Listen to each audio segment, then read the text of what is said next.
This is the 2020 Charleston Animal Society Chili Cook-Off, made possible by Veterinary Specialty Care. Staffed for emergencies 24/7, VSC is the most advanced specialty and emergency small animal hospital in the Southeast.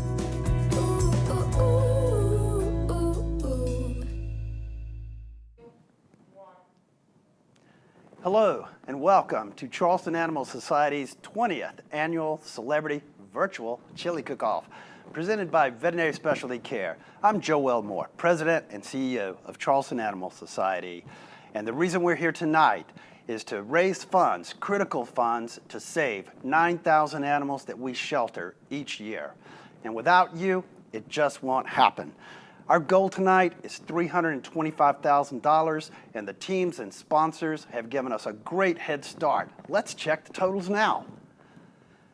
$260,000, that is phenomenal, and that'll go a long way to saving thousands of animals.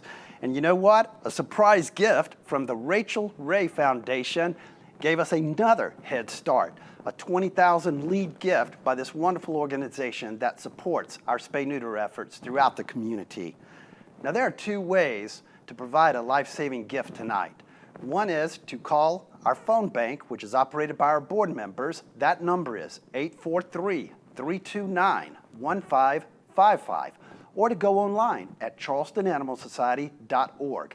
Our community loves animals so much, if the phone lines are busy, just go online, charlestonanimalsociety.org, and give that life-saving gift. Now I want to check in with the host of Lucky Dog television series on CBS, celebrity trainer to the stars, my buddy Brandon McMillan out in Los Angeles. Hey, Brandon. Thanks, Joe. You know, I'm so excited to be part of the Chili Cook-Off this year. I've traveled all over the U.S. to help shelter animals, and the life-saving that happens every day at the Charleston Animal Society is truly impressive. I couldn't be more proud to be part of the team raising funds for this organization. As Joe mentioned, we need your help to reach our goal tonight. All the money raised helps Toby's fund that helps ill and injured animals at Charleston Animal Society. It's so easy to give. Just go to charlestonanimalsociety.org or call the number below. Thanks to two special donors, every gift made tonight will be doubled up to $20,000. You'll hear more about that in a little bit. But for now, enjoy a bowl of chili. Give your pet some love, and I'll be seeing you throughout the show tonight. I'll send it back to you in Charleston. Michael, how are things back in the phone bank? Those phones ringing yet? Brandon, thank you. For those of you who don't know me, I'm Michael Higdon, and I am so honored to be here on behalf of Live 5 News. You know, Charleston Animal Society is such an incredible organization. Just a little bit that they do every year, they donate $500,000 directly to the medical expenses where it comes to taking care of the animals that they see come through the Charleston Animal Society. Phones are quiet right now. As soon as we went live, I did hear that we got a $100 donation from Daryl Parker in honor of his pet, Mr. Kitty. Want to give out that phone number really quickly again, 843-329-1555. If you don't want to call and you want to go online, charlestonanimalsociety.org. I want to bring in two very special people. I'm going to slide on my mask. I'm going to bring in Hank and Laurel Greer really quickly. If you guys want to come a little closer to me, you guys are just such incredible people when it comes to the Charleston Animal Society and everything that you guys do, really giving back. Laurel, we'll start with you as the chairperson of the board. Why did you guys want to be a part of this incredible organization? Hank and I have always had an incredible passion for animals. It is our passion. We joined the organization about 4.5 years ago, and we did that because it is a very progressive organization. We do incredible things in our community and beyond. We know that every dollar that we donate and that we bring in from friends and relatives, that those monies are going to help the animals. We keep so many animals alive that most organizations would not. We're very proud to be a part of this organization. Is there one story in particular that stands out to you? Not to put you on the spot. Oh, let's see. Well, I think Caitlin is probably the story that most of the world knows about, and the terrible cruelty that was put on her by a person who, fortunately, we have put in where he needs to be. But she survived that. She had incredible spirit. We had wonderful support from the veterinary specialty care people who helped her through that. And she is adopted and I'm sure we're going to be seeing her later. We are. I actually saw her walk through the halls just a few minutes ago. Hank, want to pass things over to you. I mean, when you hear of stories like Caitlin's, it really goes to show you the money that you guys are putting forth and is going to such great use. You guys have donated an incredible gift tonight of $10,000. So essentially every donation match tonight will be up to $10,000. It's doubled. Talk to me about that and the reason why you guys decided to do that. Well, Michael, I hate to tell you, you're wrong. I'm wrong. Don't tell people that. I'm a journalist, sir. I'm sorry. I'm doing this without a mask. You're wrong. $10,000. Laurel and I are doing $25,000. Oh my goodness. That's live on the air, folks. It's $25,000. I mean, that's 2.5 times. It's a match. Right. So It's a match. anyone who donates up to $25,000 goes to $50,000. Absolutely. Why? Well, it's simple. It's animals. It's animals. Everybody has an advocate. You know, the homeless, kids, old people. We all have advocates, but the people who really need advocacy are animals. And so I'm challenging each one of you out there in the audience to please, once this program is over, go to your checkbooks, go to PayPal. Help us save lives. It's that simple. It's because of you, lives are saved. Get off your duff once this is over and start giving money to animals who absolutely need it. You can help us save lives. Hank and Laurel Greer, thank you so much. Again, $25,000 that they are matching tonight. So that brings our total. We're at $260,000. That's $285,000 immediately right now. And again, for anything that you donate up to $200,000 or $25,000 rather is going to be matched. Absolutely incredible. Thank you both so much. I will take that from you. Thank you. Thank you. Want to give a shout out to another one of our incredible partners in all of this. Is going to be PetMate. Up to $25. If you donate tonight, you are going to get a free dog or cat toy. You saw it right there. That's $25. Or if you donate $50, you are going to get 2 of those. Just when you call in, you can just say if you want a cat or a dog toy or both. Also stay tuned because later this evening we are going to be announcing the rescue brew winners. So one Spokes dog and Spokes cat will be going on beer cans really across the Low Country. But I mean, you heard it from the Laurel and Hank Greer right there. We are here for a fundraising event, really life-saving work that the Charleston Animal Society is doing every single year. A dog named Ava is one of those, one example about how all of the staff here really are dedicated to uniting loved ones, especially when it comes to those with 4 legs. Reuniting loved ones, made possible by Joy Law Firm. Results that show our passion. Pearl Sutton received a call from the Sheriff's Department that there was a dog that was involved in an accident, a fatality, and that the dog was alive and they were bringing it to us at the Charleston Animal Society. Eventually we found out that this dog was a very loved dog, that the owner who had passed away at the scene, she was his constant companion day and night for over 7 years, and they had traveled and been the best of friends. The veterinary team that worked on her was very concerned. They didn't think that she was going to make it. She had a broken jaw, she had horrible lacerations all over her body, and her eyes were fixed and dilated, and she had a brain injury. Her will to probably see him again brought her through. I think that they had such a strong bond. This particular trip with Christopher and Ava was going to be their last. They had done many trips before, and Ava was getting up in age, and Chris felt like this would probably be the last time that they could go out on one of these long adventures.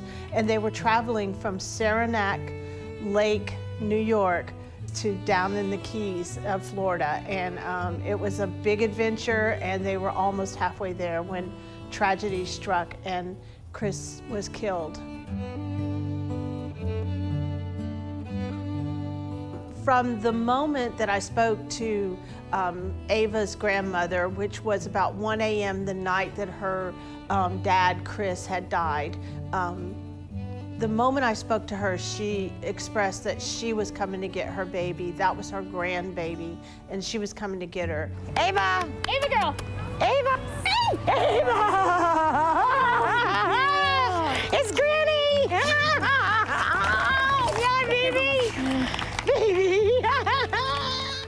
The reunion was phenomenal. I told you, Granny, come get you. So it was a celebration of sorts in terms of our entire community, the emergency responders, those that were on the scene, the emergency medical staff that assisted us and our veterinarians with Ava's severe injuries, and our staff who have cared and helped Ava recover. My son was a wonderful man. He turned into a great man. We're finding out even more about him since his travels. She's my grand dog, and I just love her to bits. How could you not? Look at that face. He also is very loyal to all his friends and family especially. Normally is what people see. They see the man and then see a dog on a trailer. And the dog's on this trailer with the yoga mat and sunshade over top of it. And normally people stop to talk about the dog on the trailer, you know. I've seen other people from Washington where he met people from there, Washington, D.C., and they had pictures where they just went hung out to eat with him. They went to the beach and to eat lunch for the day, and they ended up spending all day playing music in the park. The thing about this is that Ava is such a wonderful creature. Her temperament it couldn't be any better than what it is. And that it must be a reflection of Christopher and the kind of person he was. It was a strong bond. We have a beautiful picture of her looking at him and him looking at her and smiling, and you could just see the pure love going right back and forth. It just melts your heart to look at that. The outpouring of support to help Ava's family and even an individual in the community to donate his time and his assets to fly the family back up to New York. It's just reflective of our entire community and what our Charleston Animal Society is all about. Charleston Animal Society is not a building in North Charleston. It is a group of people. It's an energy within our community. Ava's mom is so happy to have a little part of Chris and a little part of his life living back with her in New York. Welcome back, everyone. Our thoughts will always be with Jenda and Jessica, and of course, we will always remember how much Chris loved Ava. Now, I will tell you, our phones have been ringing. I want to give a shout out to Eric from Orlando, who just donated $100. Really quickly, if you have your phone, that number to call is 843-329-1555. Now, in that video, you saw that the Joy Law Firm sponsored that video, and the managing partner, Kitty Harrell, has a challenge for every attorney watching tonight. Take a listen to this. Hi, this is Kenny Harrell. I'm the managing partner of the Joy Law Firm, and I've got a special message for some of my fellow lawyers in regard to the Charleston Animal Society. You know, like a lot of law firms, we take pride in the fact that we've been very involved in our community. I don't know of any charitable organization that we've been as closely aligned to as we have with the Charleston Animal Society. You know, from our Pet of the Week program to supporting a number of events that they've had over the years, it's just been a great experience.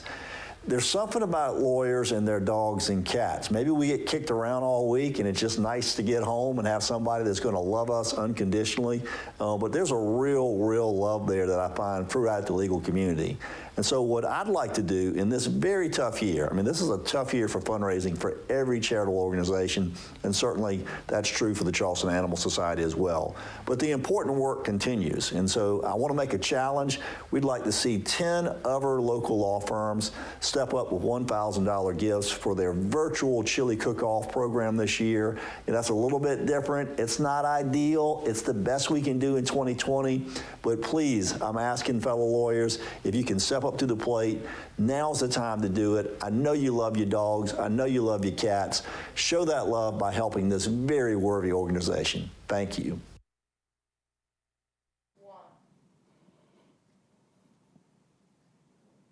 $329-1555, or you can go online to charlestonanimalsociety.org. We want to see those donations coming in. Joe, you have something that might give folks a little more incentive right now. What you got? I've got something better than what you have over there, but you do have the Greers and you have Kenny Harrell with Joy Law Firm, so that's great. One of the most popular events at our Chili Cook-Off is the adoption event. And this year, because it's virtual, what we're doing is a virtual adoption Okay. This little guy, habanero, thanks to our partner, our No-Kill South Carolina partner, Berkeley Animal Center over in Moncks Corner, and we work really closely with them. But habanero will be going to a qualified adopter with the highest bid. And habanero is an 8-week-old, habanero, adorable, an 8-week-old, adorable Chihuahua and Dachshund mix, or it's like we'd like to call a Chiweenie. And like I said, he is adorable. Remember, to make a bid on habanero, call the same number, 843-329-1555, and bidding is in increments of $50 each. And by raising dollars for habanero, we can also pay it forward to save other dogs other pups just like him. But habanero is going to have a really good setup thanks to Hill's Pet Nutrition. He'll have a 1-year supply of puppy food. And also, thanks to PetMate, he'll have carriers, toys, grooming supplies, all of that for 1 year. Habanero, you're just adorable. And bidding will stop at 6:30, so be sure to get your bid in now.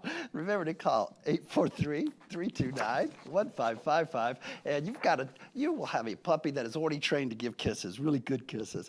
Well, let's take a look at our totals right now. How many lives are we going to save? Wow, $295,000, $296,000. Oh my God, keep calling in those life-saving gifts. And I hope you're at home right now, enjoying these somewhat cooler temperatures and eating some chili. Well, we caught up with Husk executive chef Travis Grimes recently, and he's going to share his incredible recipe for making chili with you. This is going to blow your mind. Travis? I am so excited to be at Husk today, one of the best-known restaurants downtown Charleston. Travis Grimes, the executive chef. It is an honor to meet you and to hear a little bit about your chili specialty. The weather is turning cooler. How excited are you to get into this cool weather season when it comes to food? Well, Carter, first of all, excited to have you here, and you know what, it is. It's starting to get a little cooler. I woke up this morning, it was a nice chill in the air, and so it's usually when I start thinking about making some chili. And I gotta be honest, I've never tried making chili over the fire like this, but I feel like if they did it 100 years ago, we should be able to do it. Well, we're gonna give it a shot today to see what happens. I am blown away. This is so cool. You've got the fire set up here, chef. So tell me, why is it so important to you to use the fire elements to pull your chili together? Well, I mean, I guess besides the obvious, because it's super, super cool. Flavor. I mean, that's why we have it here. That's the whole purpose, is you cannot fake the flavor that you get from cooking over live fire. So no joke, you can feel the fire. It is hot here. So let's get started and tell me what's going into our chili first. Well, first up, we're gonna start out by putting what I'm affectionately calling beef bacon. Beef bacon, Right. Love it. Imagine if bacon and cheeseburger patties, got together. It would be Beef bacon. It would be the beef bacon. Oh my gosh, that sounds amazing. You need to go ahead and get it rendering. So that's where we're gonna go ahead and start sliding some coals. And that will actually, this will all heat up this cast iron pot. 100%. So not everyone has a setup like this, but really you could invite family, friends over and do a chili like this outside, social distanced, and kind of your own version of an outdoor fire. You absolutely could. So while the beef bacon is heating up over the hearth, I'm heading back into the kitchen to visit with the sous chef to learn about cornbread. Some people may not have something like this at home. This is what we prefer to cook our cornbread in. I also prefer cornbread with my chili. With this process, we just get our pans hot, a bit of pork lard in here, get the pans warm. I think the main thing with cornbread, the most important thing, is the crust. So I already see some crust on these guys here. This is kind of what a finished product would look like. Yeah, so I'd say, 6 to 8 minutes, something like that. All right, chef, it's been about 10 minutes now. Yeah, and you can see how crispy the bacon is now. Well, the beef bacon. Oh, that looks good. Chef Travis is slowly building the base of the chili by layering in ingredients like chopped garlic with ground up peppers, mustard and cumin, but he cautions us all to not overdo the spices. Then Chef Travis does something surprising. He adds refried beans mixed with homemade peanut butter. I've always added peanut butter to chili, and when I tell people that, they look at me and think I'm crazy. A little bit, yes. It's not so much that you're trying to make your chili taste like peanut butter. No. It's that it helps thicken it, and it helps control the amount of heat that you end up getting off of your peppers. And when it comes to adding tomatoes, Chef Travis says put crushed up ones in your chili base, but save fresh ones for the last minute. Chef Travis also adds togarashi peppers and beef stock as he continues building up the chili base's flavor. All this work, and we're just at the end of phase 1 of this chili masterpiece. Chef Travis plans to use the ambient heat from the hearth for about 2 hours to really let the ingredients combine. That's fine because he's going to be busy with phase 2, preparing the meat for the chili, starting with a chuck roast. Now remember, besides the chuck roast, he already has the beef bacon in the chili base, and he's adding a homemade sausage. But he's not done yet with an incredible cut of meat. This is Wagyu beef. Oh, wow. So our chili's been stewing about 4 hours here, for maybe even longer, depending on what kind of time you've got. If you had the time to do it, you can always go longer. So we've got about 15 minutes left on the hearth. Chef Travis adds some key ingredients now, including kidney beans straight from the teeter, fresh tomatoes, and surprisingly, this is the time he adds his hot sauces, which are all made right here at Husk. Is this what you pictured? Is this what you hoped for? I mean, this is definitely what I was hoping would happen. My maiden voyage making chili in an open hearth. So now is the best part, getting to actually try the chili and have some toppings here too. Since you were patient and you hung out with me all this time while we were pulling this together, I think you've earned a bowl. I want to get some of this creme fraiche. Wow, you want to get that crouton. Gotta get that crouton. Wow. Wow, that is absolutely amazing. Yeah, it was worth it. I told you, it'd be worth the wait. Wow. Chef Travis, thank you again. Husk, I mean, y'all blew it out of the water.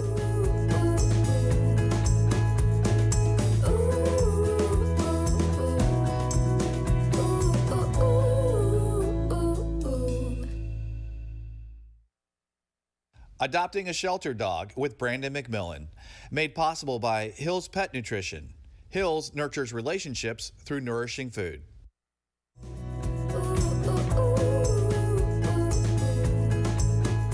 I'm Brandon McMillan, and welcome to Charleston Animal Society. And I can't wait to show you how fun it is to adopt a shelter dog. So Christina, what brings you here to the shelter today? Well, I lost a dog about 2.5 years ago. My Eskimo, he was just shy, 1 week shy of his 15th birthday. So it's about time now, and I think I'm ready to love another pet. That's a long life for an Eskimo. It is. And I'm, hoping to give another pet a good life like that too. So tell me a little bit about your lifestyle. You work from home, you go to work. Are you more of a mellow person? Are you very active? I really always wanted a lap dog, something really cuddly. And I would also like to be able to take a dog places. And I really kind of want just something not so active that I have to take it for like miles and miles of run, because I don't run. So something a little on the mellow side, but not like a total couch potato. Okay, and size perspective here, small, medium, large? I don't want to go any larger than medium. I don't want to be dragged down the street by a huge dog. Now, medium is a very large range. Are we talking medium like 30 pounds or medium like maybe 70 pounds? Depends on how cuddly he is. I'm open to looking and considering. So the Charleston Animal Society recently rescued 50 dogs from a puppy mill, and many of these dogs have special needs. Would you entertain the idea of having a special needs dog in your house? I think I would, especially since I'm able to spend more time with him, even at the office, and so I would be able to have some time to spend with that kind of dog. Okay, great. What do you say we just take a walk around the adoption floor and pick out a few potentials for you? Sounds good. Welcome to Charleston Animal Society. Hi. Christina seems to be drawn to the smaller dogs, but I'm still going to show her a variety because with a shelter dog, you never know which dog is going to pick you. So, Christina, we're out here to do a meet and greet with dogs. I'm going to bring out 4 potential dogs that's going to fit your lifestyle. Otto's what we call a mystery mutt. I'm not going to guess what he is, because I lose too many bets that way. Apparently he's really good with other dogs. A little bit of stranger danger, nothing aggressive, but that could be worked on over time. Here's Doodlebug. All right, next up we have Doodlebug. Wow, So big difference from Otto. Huh? Much big difference, yeah. So she's about 6 months, little long-haired Chihuahua, as you can see. She came from a puppy mill. Hi. She pretty much has little to no training, 6 months old, but the best thing about a 6-month-old dog is they're very easy to train at that age because they're very spongy in the brain.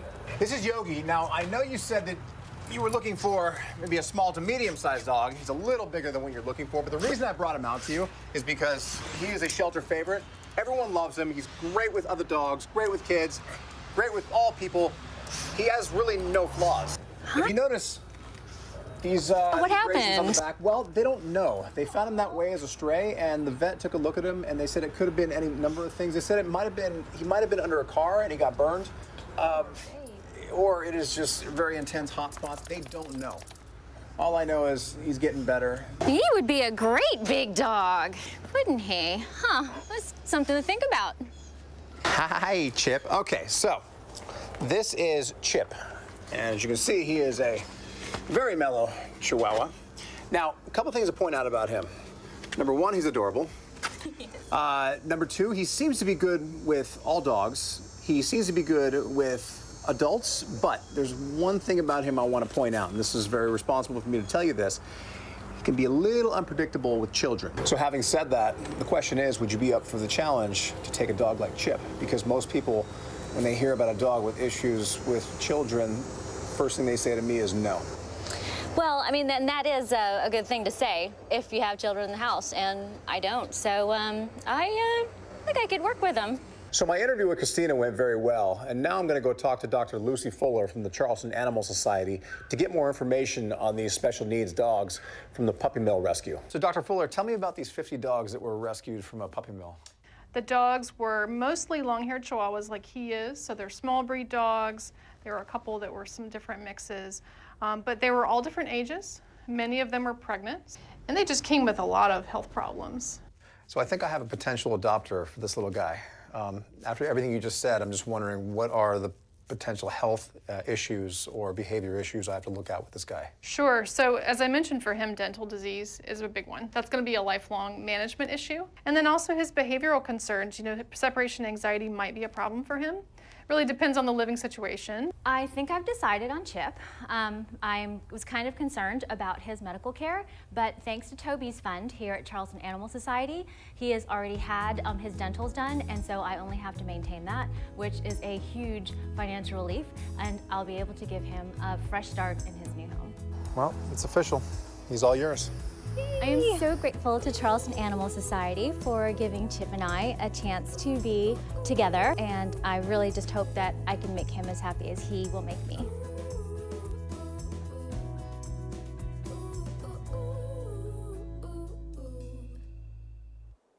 You know, I think if I did any kind of meet and greet with any of the dogs here, I would be coming home with all of them. But Christina and Chip look like they are the perfect duo, just like I think Chili and cornbread. They go hand in hand. I think I can speak for everyone at Live 5 in that the Chili Cook-Off is always one of our favorite events. You saw investigative reporter Carter Coyle there with Chef Grimes there at Husk, who got an inside look really at how they make their chili. And I know that she wanted to be here tonight, but look at this. Carter is at home. Her and her husband Nick are enjoying their new baby girl, Maddie. She is adorable. She was born just a couple of weeks ago, and we want to send out a huge shout out and congratulations again to Carter and her husband Nick with their beautiful baby girl. Just check the total. We have raised so far $297,000 so far tonight. Again, that goal that we are looking for, $325,000. I want to come over here though to check in with our social media folks. Kay Hyman, I mean, this is a virtual event, something that we have not done before. What are you guys really seeing on the social media aspect of things tonight? Well, we're seeing a lot of people who are in love with Chip and wish they had been able to adopt him. And we're seeing a lot of hearts flying. We're also seeing people that really love Charleston Animal Society and are helping us to raise the money we need. We're close to $300,000. I just beg everyone out there to dig deep and help us to save lives. We need you. I love it. Kay Hyman monitoring our social media along with our wonderful other people as well. I hope that you have noticed the wonderful apron that I am wearing tonight. I will model it for you. It was given to us by the fundraising teams at TD Bank, the bank where people make it happen. Thank you so much, TD, for all of these. You'll see folks around tonight actually wearing these tonight. Also, if you'll remember the challenge from Joy Law Firm about 10 minutes ago, we have a response. Attorney David Ayler has responded with a $1,000 donation to the Charleston Animal Society and everything that they are doing here. David is great. You can see his Ask a Lawyer stuff in the Carolina Tales edition right here. He's incredible. Also want to give a shout out for those of you who've been watching. We are auctioning off a baby puppy. His name is Habanero. He is adorable, and we just got a donation from his adoptive parents. Brad Burke, $50. So a big shout out to you guys, Brad, for this. We are so excited. Joe, want to send things back over to you though to get a look at what's going on up front. Thanks, Michael. Let's just keep those phones ringing. And again, if you get a busy signal, just go to charlestonanimalsociety.org to make that donation, that life-saving gift, as I like to call it. And I've been back over here playing with Habanero. I think I'm going to bid on Habanero. He is adorable. And let's check out, what our total is of life-saving gifts. These are life-saving gifts. We're up to $298,000. Wow, and I'm just amazed, by the generosity, or as I like to say, the energy of our community here in the Low Country in saving animals. It's just amazing. But remember, our goal is $325,000. The more we raise, the more animals we save. And since our founding in 1874 as the first animal organization in South Carolina and one of the first in the entire nation, the mission has always been the same, and that's preventing cruelty to animals. And one of our strategies, one of our key strategies in preventing cruelty to animals is teaching compassion to thousands and thousands of school children each and every year. Let's take a look. Fighting cruelty by teaching compassion, made possible by Blackbaud, helping to build a better world.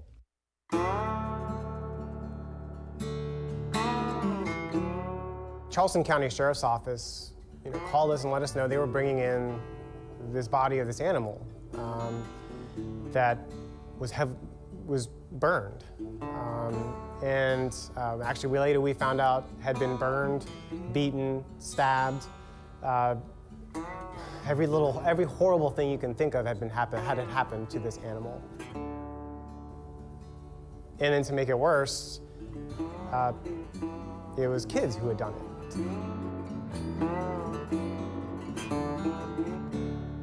A supporter reached out to us, very disturbed by what happened, and he wanted to get to the source of what happened, and he wanted our humane education program to get involved in the schools.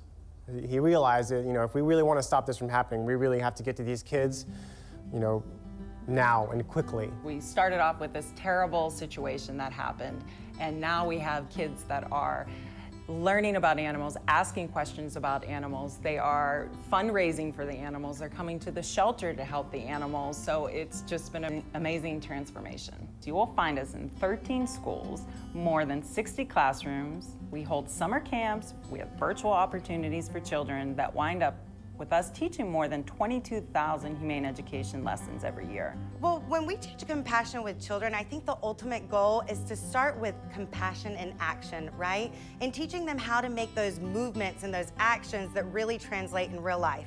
So if we bring an animal into the classroom, what is something that you could do kind for the animal? And once they start getting into those compassionate actions, they feel a lot better and they feel more empowered to continue it at home and outside of our lessons. We had snacks in school, so we sold them to make money and get stuff for the pets, and we made them into little toys for them. It felt good to give animals something to play with or to get warm with. We made video components about just animals, how cool animals are like us, how they can help animals. When the kids are watching these videos of elephants playing basketball or elephants helping each other, cat saves a child. They are amazed. It opens up their world to how amazing animals are, and it makes them more interested to want to learn how to help animals and to be excited to maybe one day have an animal in their life. Before it started, I thought the kids were just going to learn about pets and how to take care of pets, and it's really so much more than that. I feel like that's almost, in part, a small part of it, because it really, an overarching theme is compassion, and all of the lessons and activities tie back to not just how people should treat animals, but how people should treat people. I go into a classroom and the smiles and the giggles and knowing that we're making a difference, and it's so part of Charleston's Animal Society's mission to prevent cruelty to animals. So we're really encouraging this kindness that we know will translate in the future to making sure that our animals are safer and living a healthier, happier life. Compassion is where you have feelings for a dog or a cat or some kind of animal. It really is incredible to see all of those kids learning compassion. All right, you know this dog. Caitlin, such a rock star, especially in the Charleston community, if not really the world. And her, the person who adopted her, Ted Corvey. I mean, Ted, she has such an incredible story where, I mean, such sadness that has turned into such joy. Talk to me about it and everything that she's gone through, and really what prompted you to adopt her. Well, it really is a very happy story. I first met Caitlin because when I was working with the solicitor's office here in Charleston, I was prosecuting her case. I prosecuted all the animal cruelty cases, and after we resolved her case, opportunity came up to adopt her, and it was a no-brainer for my wife and I, and so we're just very lucky to have her. I mean, talk to me about just what it's been. You said 3 years now that you've had her. Just the difference, the money that's being donated tonight really goes to helping cases like Caitlin's get back into society and into a family that it loves the dog and loves the cat. Talk to me about that. It's hugely valuable. I mean, without support from folks out there and folks who supported Caitlin, her recovery wouldn't be possible. And so all of your donations tonight go directly to help dogs like Caitlin and get them with loving families, and so that any tragedy can hopefully become a happy story just like hers. And I mean, Ted, you obviously saw the difference with this. You guys in your law firm just decided to donate $1,000 for tonight. Talk to me about that and what prompted that. I mean, well, I'm very blessed to have a great relationship with the Animal Society. I'm on the board here, and obviously they were very considerate in giving her to my wife and I, and so I just love everything that they do, as does my firm, and so we're just happy to offer support in any way we can. Well, I know the Charleston Animal Society is so thankful for that. You can see, you see her tail, like she is the happiest dog right now. A huge thank you to you guys. Yeah. Also want to give a shout out to our other partners in tonight. We've got PetMate. Any $25 that you give, you're going to get a dog toy or a cat toy, or $50, you're going to double that. Also a shout out to TD Bank, the bank where people make the difference. You guys have seen all of us wearing our aprons tonight. They were a huge part in donating all of this to us here tonight. But for now, I'm going to play with Caitlin. And Joe, I'm going to send things back to you about our other auction going up for tonight for a baby puppy as well. All right. Thank you, Michael, and thank you, Ted. That's wonderful. And Caitlin is just a wonderful, wonderful dog. We love to see happy dogs, happy cats, happy animals, happy people. Let's check in and see what the bidding's up to for Habanero. $300. Okay, $300.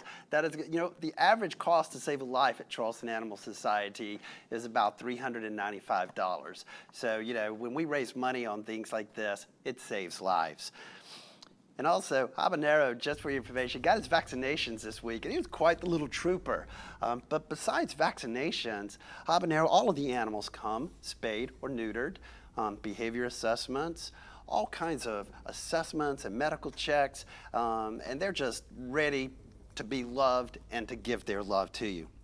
Now let's check our fundraising totals and see where we are as we approach 5:45 tonight. Wow, $299,562. We're at $299,562 towards our $325,000 goal. And keep in mind, Hank and Laurel Greer have upped their commitment to $25,000 to double your pledge, your donation, up to $25,000. Actually, that would double, triple, quadruple it.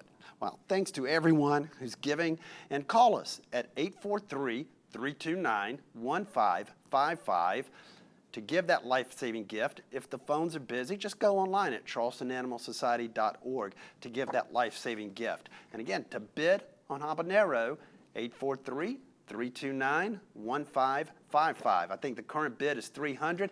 That means the next bid would be $350. It's increments of $50. Now it's time to check in with Brandon McMillan, our buddy who's taken some time off from playing with pythons and sharks out in the ocean. And he did some training with our shelter dogs. Let's see how Brandon teaches control. And this is a method that you can do with your dogs at home. Teaching Control with Brandon McMillan. Made possible by DPK Media Solutions, finding solutions for clients in a complicated media-driven world.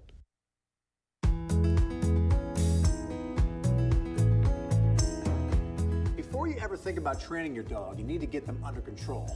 One of the best techniques I recommend is the double leash lock off. And I promise you, it works every single time with every single dog.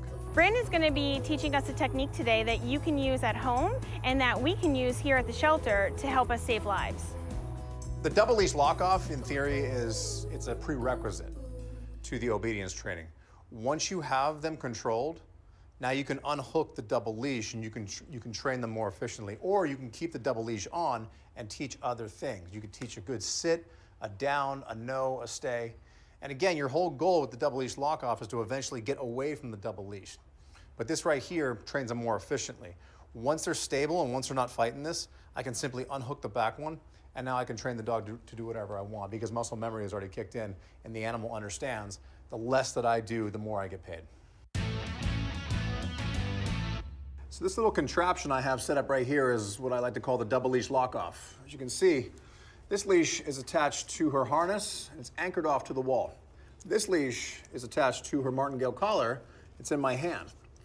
This is known as the anchor leash. This is my control leash. So when I pull this, come on, boom, gotcha. Now you're controlled. Now you can't move forward, backwards, left, or right. You want to leave it just slacked enough where your corrections are just this. So technically, this is a very loose leash. That way your corrections are in your fingers, not in your entire arm. Belinda has been in the shelter for just a few days now. She's a sweet girl with a wild streak. And before the shelter staff can train her effectively, we need to bring her energy level under control. Let's see if the double leash lock off will work. Let it settle. Oh, look at, just like that. Just like that. It's amazing what happens. See how she's a little jumpy right now? If she gets too out of control, I can just take this front leash, give a little pull, release when she's good, and then 3, 2, 1. Okay, good. That's as simple as this technique gets. It's just a control technique. Well, it worked well with Belinda. Will Moose be a different story? He's bigger, stronger, faster, and maybe even more crazy. Let's see what we can do. Now, if I just have one leash on, what happens is the dog can actually start swinging around me. It's like holding a kite on a windy day. When I have 2 leashes on, now the dog can't move forwards, backwards, left, or right, and so now I have a controlled animal. Hold on, where are you going? Where are you going? Huh. This is the typical reaction sometimes the first time they get on the double leash. Come here, sweetie. Oh, yeah. The less you do, the more you get paid. There you go. Good. So when I train, I have a 3-step rule. It's control, train, treat. You can't train before you have control. You need to get control of the animal. And furthermore, the pedestal, it's amazing what happens. This pedestal is only a foot tall. You can train on a picnic table. You can even train on the top of a stair landing. Some sort of elevation makes all the difference in the world. Now, all I'm looking for here is the dog to do basically nothing. The less he does, good, the more he gets paid. Now, if I'm trying to train with just one leash, what happens is the dog's doing circles around me. This right here creates the control. Now I can train the dog in one area. The dog actually learns to stand there and do nothing. And this actually translates very well to basic obedience. Translates to manners. It translates to just basic control in all areas. Once you do this for a few days, I promise you, you can actually teach obedience in probably half the time as you would have without doing an exercise like this. So I do this with every single one of my young, out-of-control dogs. As you can see, slacked front leash. I really have to do no heavy pulling here, no big corrections. I don't like training a dog where I constantly have to correct and pull and hold. It does a lot of damage to the neck, number one, and number two, it creates a longer training process. Your goal with this technique is to do this for 3 or 4 days and then see where you're at. What you want to do at that point, unhook the back leash. And if they're standing there doing nothing in front of you, like this, that's when you achieve success. If they're still swinging around you, zipping, weaving, put them back on the anchor leash. The anchor leash is the secret to this whole entire thing. There's no time limit to say it's going to take 2 days, 3 days. I've seen some dogs take weeks. Young, really high energy, a lot of herding breeds. I don't care how high energy your dog is. Eventually, they will stabilize because they realize the anchor leash wins. There's no dog in the world, assuming that anchor leash is locked off to something heavier and more powerful than they are, that leash wins 10 out of 10 times, guarantee. So I wouldn't worry about, oh, he's not doing it after one session, then do a second session, a third session. They will get it. I've got a 100% success rate on teaching animals control through this technique. I've never failed once because, again, that anchor leash wins every time.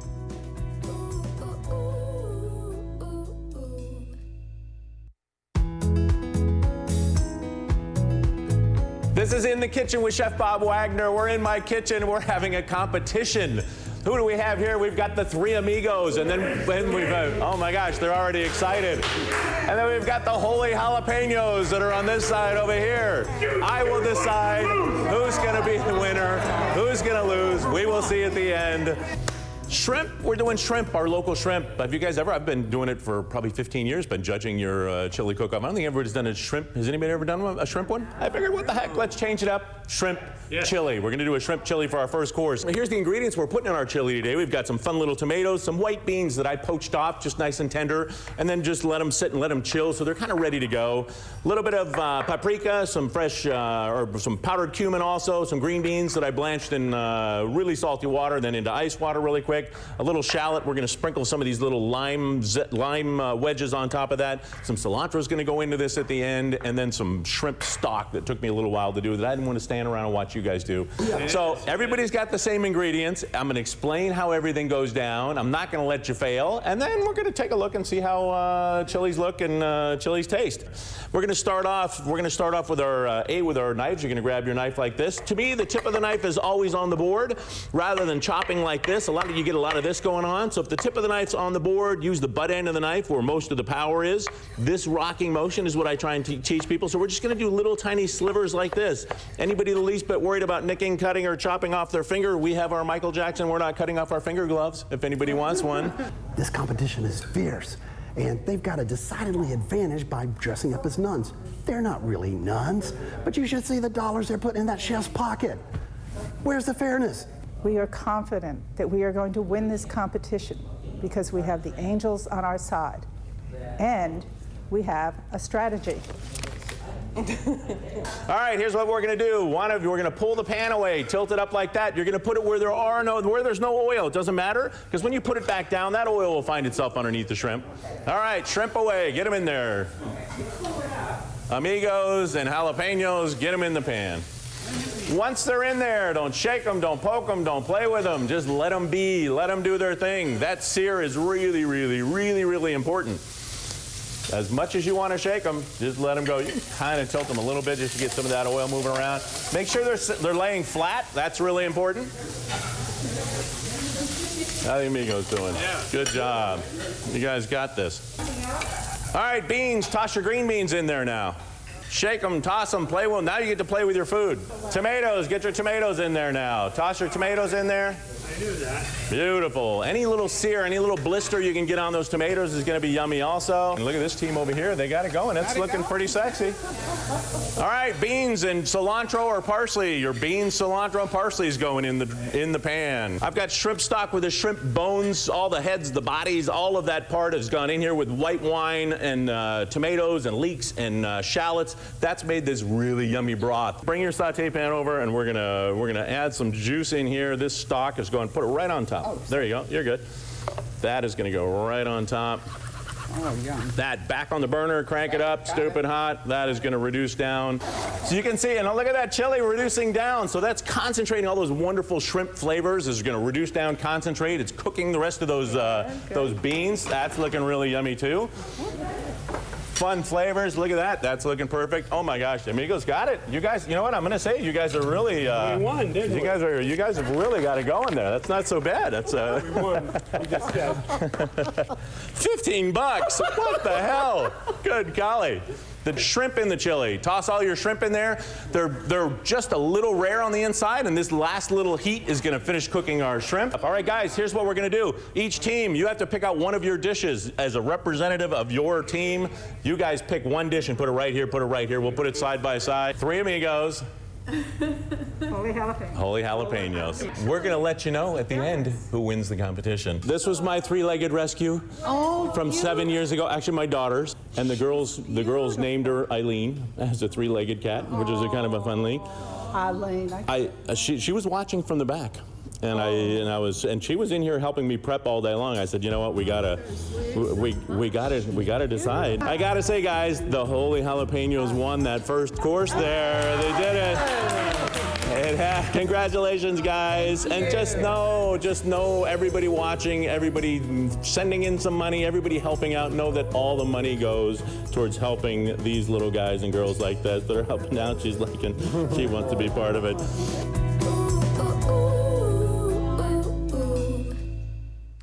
Wow, and thanks. I'm hearing some noise. Out there. Let's check the totals. Wow, $300,000. We have crossed the $300,000 threshold. That is amazing. Our community is so good to us. Big thanks to Chef Bob Wagner. You know, and even though the Holy Jalapenos won, I think the Three Amigos chili was actually better. And in fact, I think there's some recounts going on about now. Maybe we should get a recount on that. But joining me right now is, one of our most faithful supporters. Actually, joining me right now is a pillar of strength for the Animal Society. Cam Wills, Dr. Cam Wills with Coastal Pain. Who'd you bring, Cam? We got Lulu right here. She's with us today. And where did you get Lulu? Right here. That's great. Now, Cam, tell us, why do you have such a soft spot in your heart for older dogs, senior dogs, and dogs with special needs? They need the most help, the most patience, the most money. And we just have a soft spot for them. They teach us patience, and we need them as much as they need us, I think. So Lulu's been great for our family. Well, you, Kim, y'all are all wonderful. And like I said, you are a pillar of strength for the Animal Society. Now, we're approaching the 6 o'clock hour, and I hear that you have an announcement for us. Well, Coastal Pain is going to donate $10,000. Wow. And, oh my God. and in hopes that we're going to get donations that we can match. So we're going to double match any donation that comes in up to $10,000. And every dollar really matters so much. So please donate to Charleston Animal Society.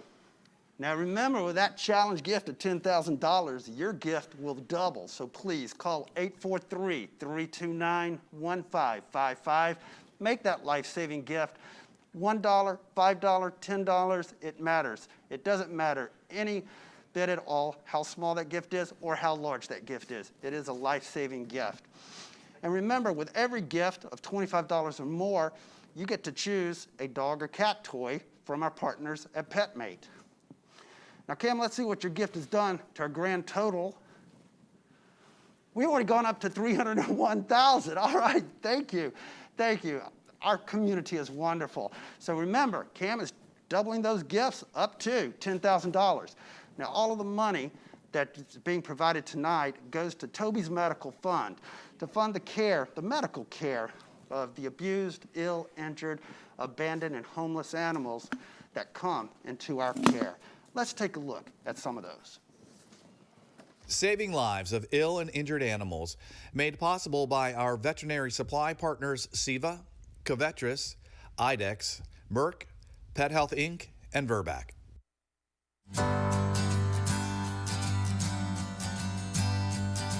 It was daily for him for, weeks. He literally looked like he was melting, like his And it was. His skin, all on one side, was just literally burned off. You know, we see a lot of really serious cases. I have never seen a dog burned like that. I couldn't believe he was still standing. The amount of pain he must have been in is just unimaginable. We have no idea how that happened. I wrestled with it for many, many nights, trying to kind of surmise what may have happened to him. We had to give him some pretty hardcore pain therapy while he was here. And then we really had to focus on a large part of his body had skin that was not gonna live.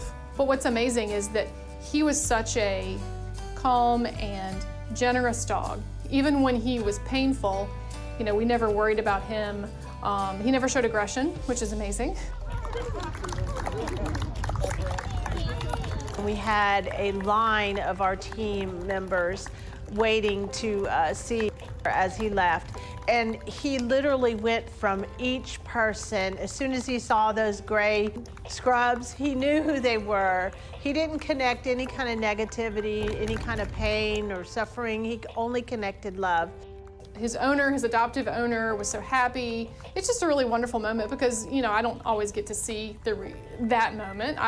I know that they do well and I see pictures of them, but for me it was super, super cool to really see him as almost a different animal, you know, than he was when he came in. He's famous in the neighborhood. Everybody says, oh my gosh, is that the burn dog from the news? And it's like, yeah, it is. Everybody loves him. He's actually just been the most wonderful thing for us. He's the sweetest, most gentle creature I've ever met. He can run, he can jump, he plays with his toys now. He's finally just learning how to really just be a dog. He came in here as a burn dog, Harvey, and he left as a family member. I don't think he'd be alive. I know he wouldn't be alive if it wasn't for the Charleston Animal Society. Most all the cats that we have, we call our medical misfits because there's something wrong with them. It makes them slightly imperfect to some people, but they're perfectly perfect to us. Back in January, I was faced with a picture of a huge orange cat hanging upside down by a fence with his front paws resting down into the snow. We had below freezing temperatures and he had been there overnight. Thankfully, someone took him to the Charleston Animal Society where they provided him with life-saving treatment. Newton had a very severe injury, and so his leg was trapped and he had been hanging there long enough that the circulation was completely cut off to the leg and it could not survive. And it was also just his body weight had caused so much damage that it had to be amputated. But he has recovered, and without that treatment, he would not be here with us now. I know that for sure. It's amazing what our veterinary staff can do with the animals that come into our facility, to our organization. These animals are broken in so many ways that I would think is just beyond repair. And they are our veterinarians, our medical support staff, they are just so dedicated to not only helping those animals heal, but making sure they're comfortable, and that they feel loved, and that they feel affection. You know, it's not just a medical procedure for them.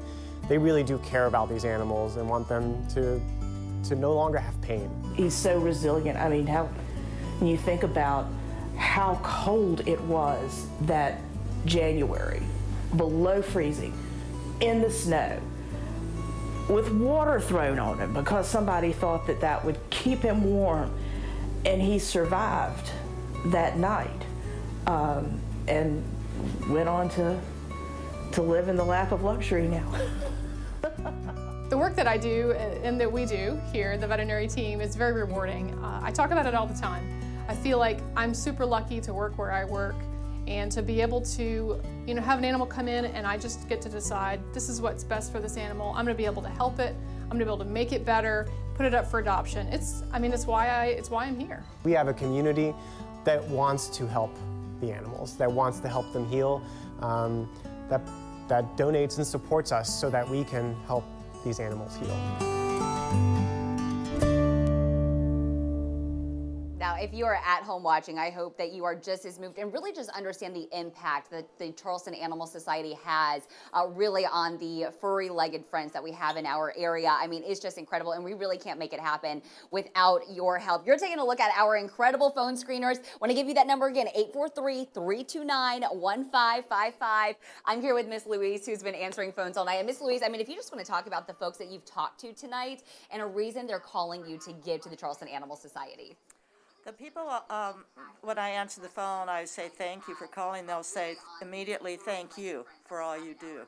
And they're very, very excited, and they love us already, obviously, because they call. And the questions I'll say is, do you mind getting news? And they'll say, please, please, please. And you know, we want to do, excuse me. Yep, we got a phone. We will let you go, Miss Louise. Thank you again. Want to give out that number, 843-329-1555. And remember, if you donate $25, you are going to get these, one of these, I've got too many papers, guys. One of these incredible PetMate toys, either for a dog or a cat, or if you donate $50, you are going to get 2 of them. Now, I do want to share a special $1,000 donation that was made by George Gratzik, who wants to help the care of Wilbur. If you guys recall, it was all over social media. Last week, Wilbur was the pig that was running around on Johns Island, could not be caught. It was finally caught and taken here to the Charleston Animal Society, and George really wants to make sure that the money is going toward Wilbur's care. So a huge shout out to George, a very generous gift, again, $1,000 that he has donated for the care of Wilbur. So just a huge thank you. Want to give some other shout outs. We have Julie McCulloch, who gave $250 from Johns Island. Thank you, thank you, thank you so much. We also have Ava's grandma. You heard her story earlier this evening. She gave $200. So a huge thank you. We are at $301,000 so far tonight. Our goal is $325,000. We know we can do it. Again, all of that money is going directly to the medical care of all of the animals that come through here at the Charleston Animal Society. And again, we cannot do it really without the care and the dedication for those of you here in the area. One business partner really that has helped keep this life-saving machine moving is Subaru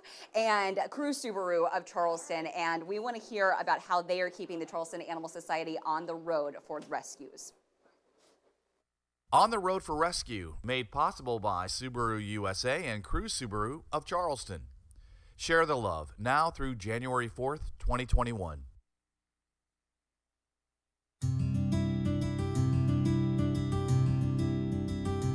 Our locally owned and operated Crew Subaru of Charleston is yet again a sponsor of the chili cook-off for the Charleston Animal Society. As you can see, we're practicing all the safety guidelines, all the CDC things that they ask us to do in order to keep you, our customers, and us safe.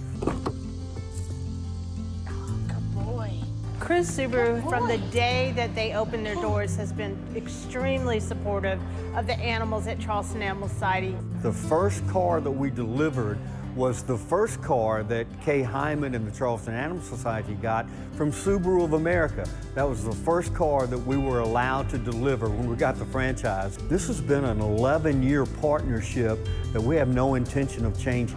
Making sure that Kay has a brand new Outback to drive each and every year. Not only go on the marketing things that she does, radio and TV interviews, but the emergency things that she has to do, the life-saving activities that Subaru Outback is involved in day after day after day.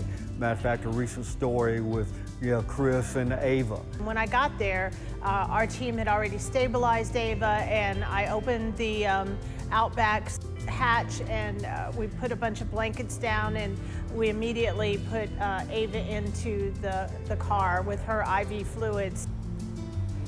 So grateful to have the vehicle to be able to get her to the emergency vet, for them to be able to give her the life-saving care that she needed to survive. That's a good boy, yes you are. The car is amazing, and it really has helped me tremendously and our whole team to do what we do. But they also have been involved in different events like spay-neuter events, vaccination events, adoption events, and helped us. Subaru's biggest sales and charitable event of the year is underway right now and goes until January 4th. It's called the Subaru Share the Love event. If you purchase a Subaru, they're going to donate to your charity of choice. There are 4 national charities of choice, and one of those is the ASPCA. And we apply for grants every year that help us to do amazing things. We can apply for those grants because of Subaru and because of Subaru's customers who help us by picking the ASPCA as their charity of choice. Subaru employees are dog tested and dog approved.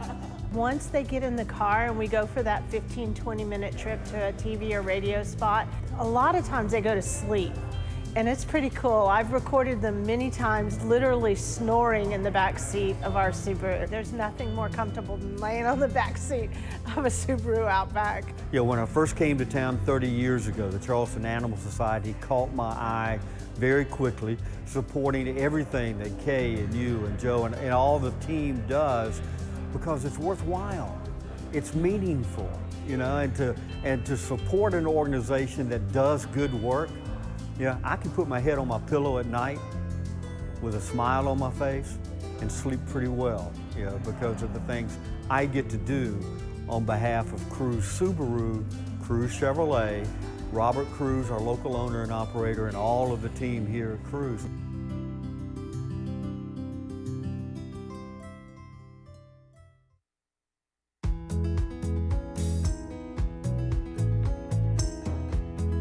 I'm Brandon McMillan with Charleston Animal Society, and we're here to talk about 3 basic commands that every dog should know: sit, down, and no. So basic obedience sounds really easy, but it is so critical to the dog's success.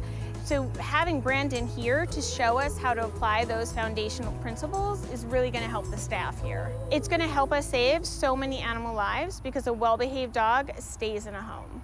So today I'll be training Sadie on 3 different commands: sit, down, and no. And I'll start with the sit. So step 1, have a treat the dog loves. If the dog likes the treat, it might sit for you. If the dog loves the treat, it will sit for you. Now I have a treat I know the dog loves.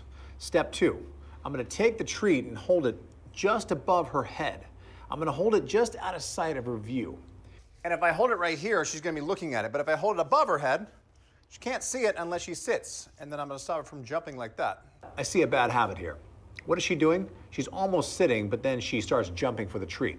So you never wanna give the treat when she's up on her hind legs like that. So, well, now you're about to see the power of the double leash lock off and exactly what it's good for. The way we combat that is simply step on the front leash. Now when I say sit, it's actually gonna stop her in her tracks. And I say sit.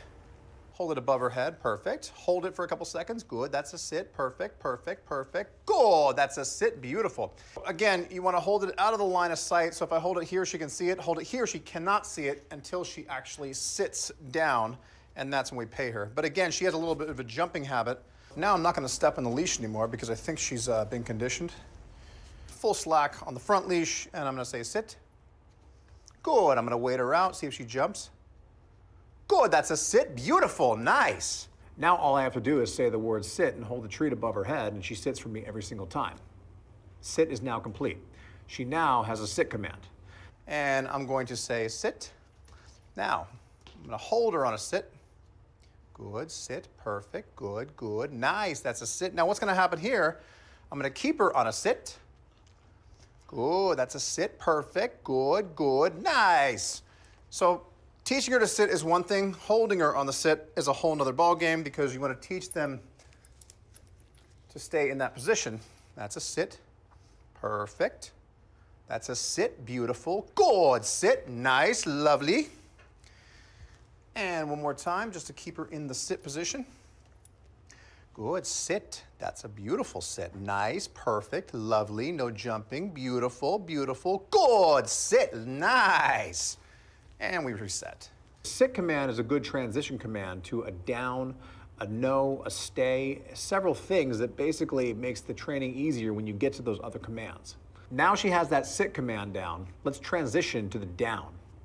All right, from here, we're gonna give me that sit again. Good. That's a sit. Beautiful. All right. This is going to be a little tricky. So we're going to do an L shape to the ground and drag it back. Give me a down. Good. That's a down. Beautiful.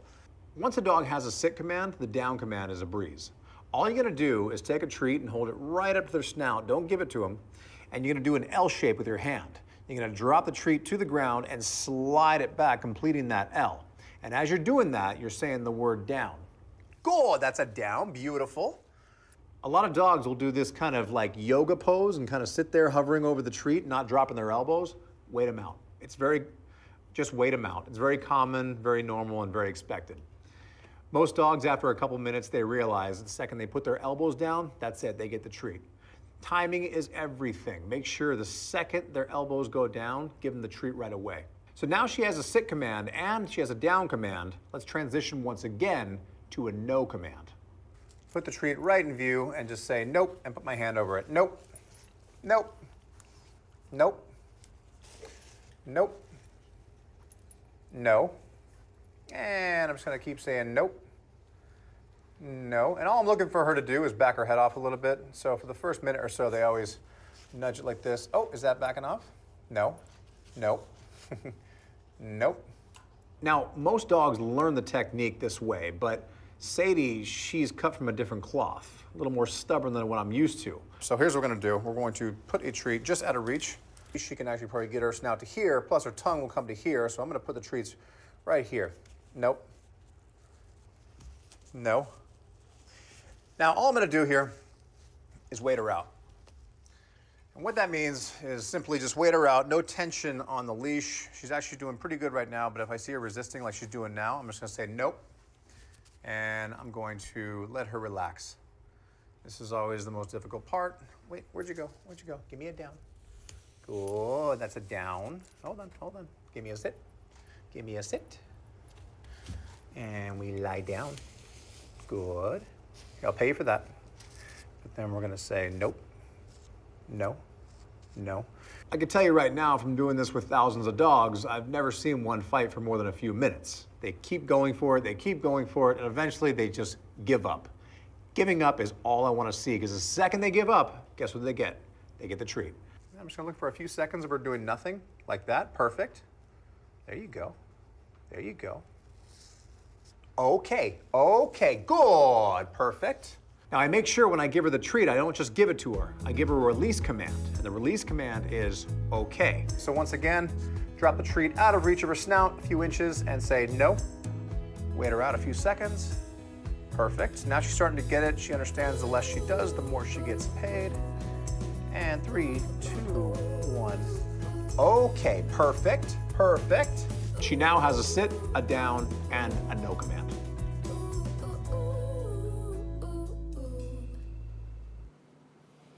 Thank you, Brandon. I mean, Brandon's the man with animals, isn't he? And thank you, Carolyn Clark. You know, if you're watching, I hope your dogs are watching too.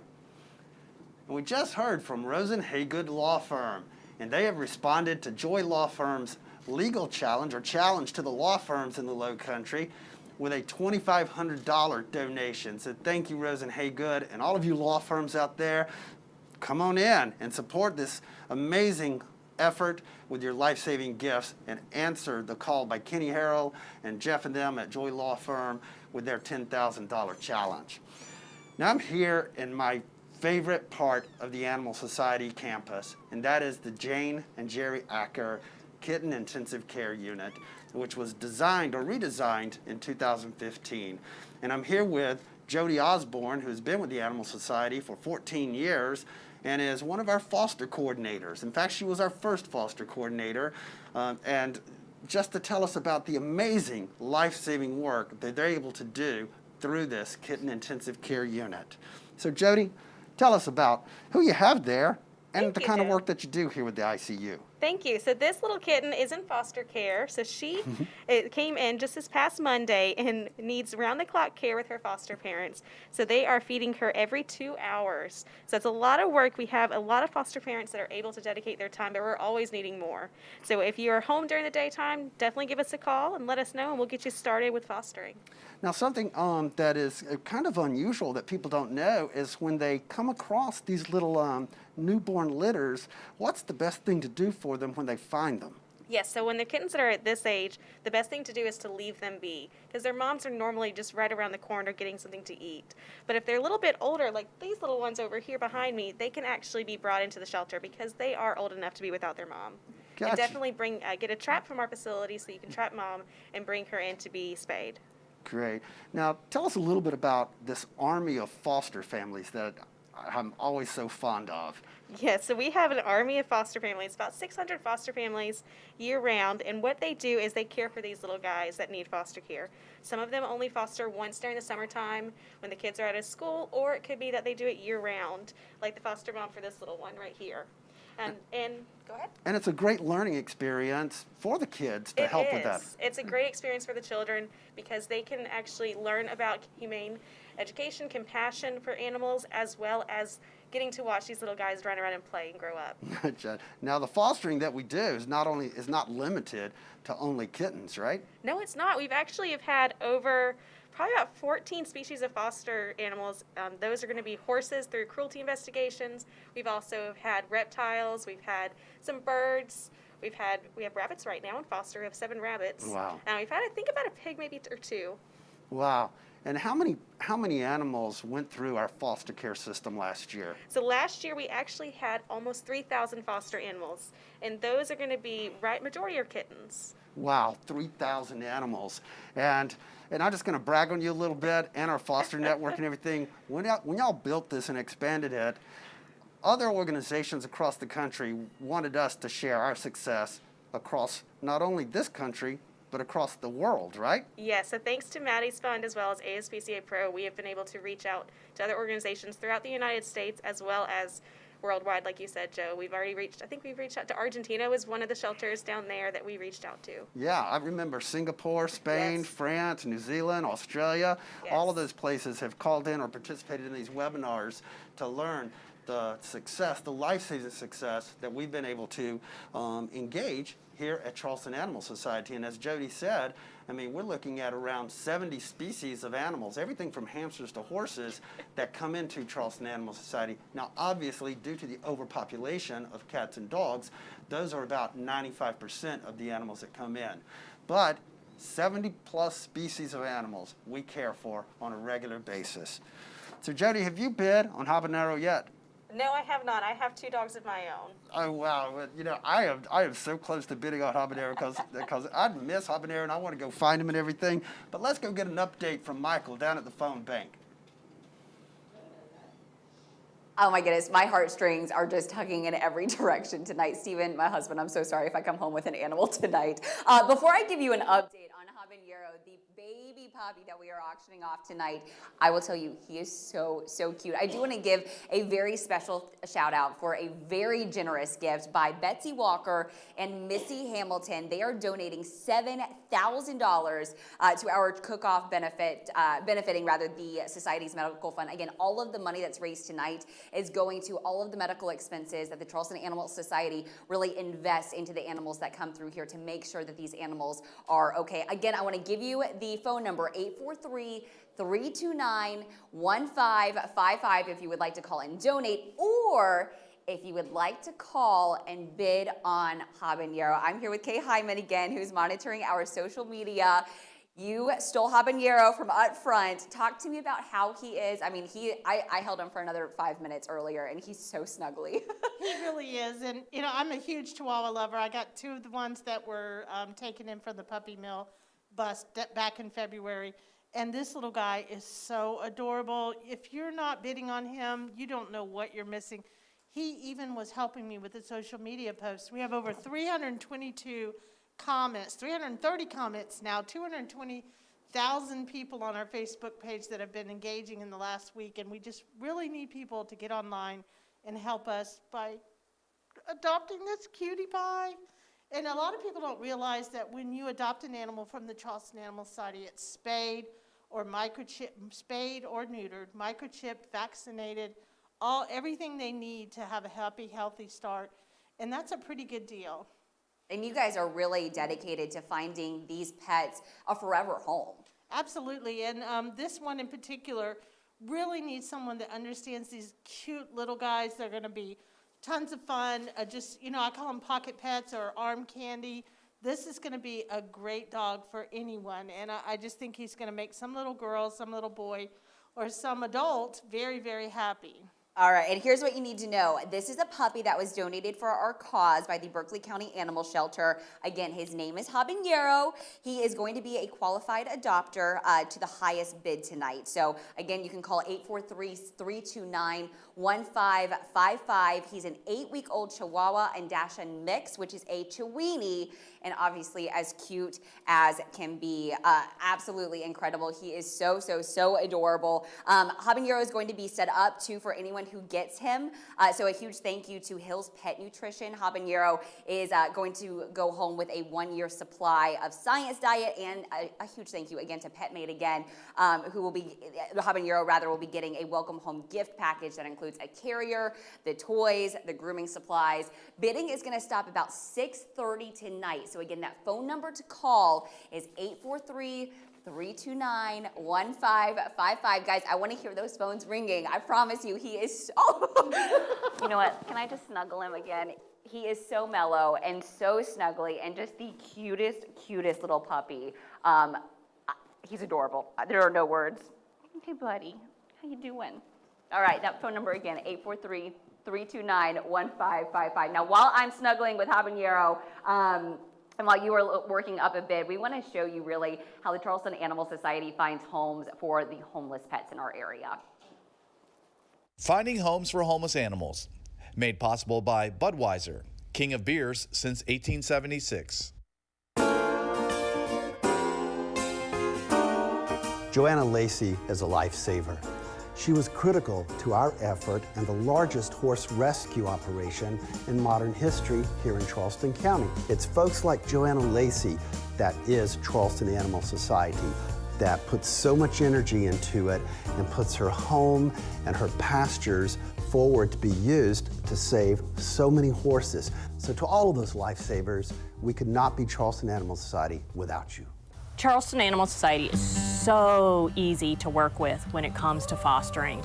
Any expense that goes into the horse, veterinary care, feeding care, foot care, everything that goes into getting this horse well. So Charleston Animal Society covers all expenses. Charleston Animal Society and what they do as an organization is very near and dear to my heart. It's great to see the horses go from starved in really poor health to going on to being successful in a new home. I mean, that's greatly rewarding. One day, my littlest Owen, he's 4 years old, he just casually mentioned that he wanted a black and white horse. And that very day on Facebook, Charleston Animal Society had posted 3 horses that they rescued. One was a black and white paint, and we went out there and we just immediately loved them. And so we brought him home. But we were so blessed because he loves children. We have 4 children. The neighborhood children come over and visit with him. Let me tell you, he's the most popular attraction in our neighborhood. There are kids that come from houses down the street with carrots and apples, and this horse gets more attention and more love, and he has just been amazing. He is the sweetest horse we could have ever asked for. He's more of a pet to us, but we also ride him and just giving him a good life at our home. And Joanna took fabulous care of him, and she continues to reach out to us and just touch base with us and check on him. I mean, she's just amazing. I could not have asked for a better resource when you are taking on such a large animal. She's been amazing. We would not have this horse if it weren't for the donors. I mean, there's maintenance, there's food. He had a wound that was sutured. I mean, none of that would have been possible without the donors. Without the donors, it's a huge financial commitment. It would be impossible. I actually feel honored that I've been able to foster for Charleston Animal Society, knowing that when you get them healthy and all the work that goes in to getting them healthy, that somebody can love them and provide that for them as well. Because you learn to trust that other people will love them and take care of them as well as you do.